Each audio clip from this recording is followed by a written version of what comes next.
Bumabalik na naman ang mga alaala ng nakaraan, ang nakalipas at tapos na, ang mga bagay na hindi na maibabalik pa. Ganyan ako kadesperado. Umaasa na may magbabago. Umaasa pa rin na may tayo. Umaasang maitatama ang naging pagkakamali ko. Kahit suntok sa buwan, dahil iba na ang mundong iyong ginagalawan. At ito na naman tayo. 10:00 na ng gabi.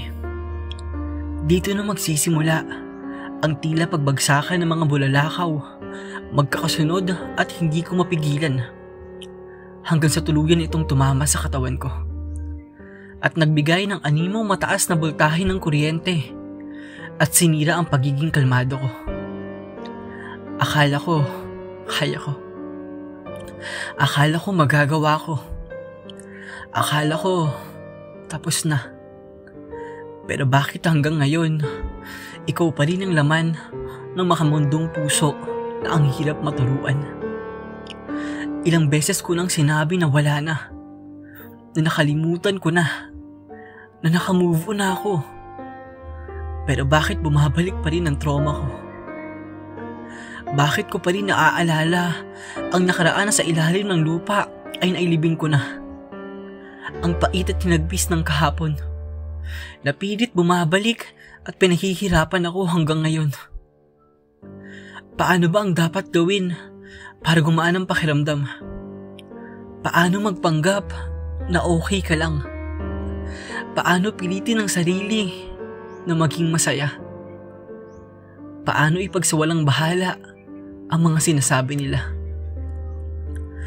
Hanggang kailan ako dapat na magtiis? Hanggang kailan ko to dapat maramdaman?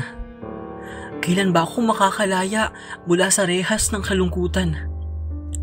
Kailan mapipigtas ang kadenang pumipigil sa aking kalayaan? Hindi ko magawang maging masaya. Bumabalik at bumabalik ang trauma.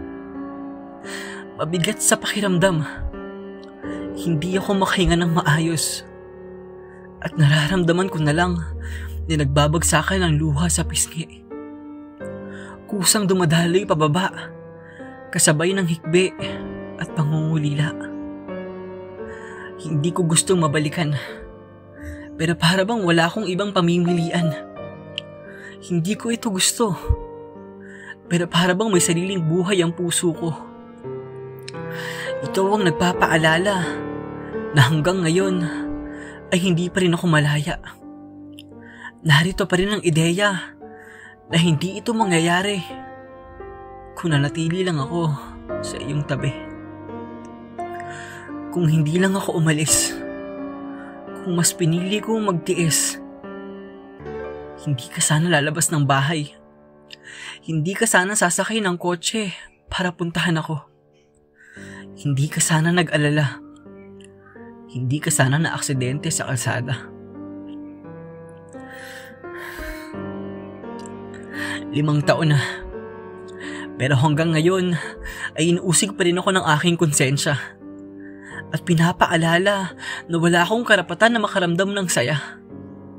At lahat na nangyayari sa akin ay resulta ng kapabayaan dahil sariling kagustuhan ang pinili kong unahin. 4:00 na. 5 oras ulit ang nasayang.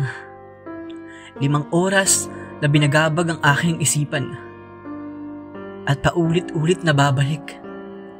Yan ang sigurado. Hindi ito matatapos. Walang katapusan. Siguradong dadalhin ko hanggang sa kamatayan.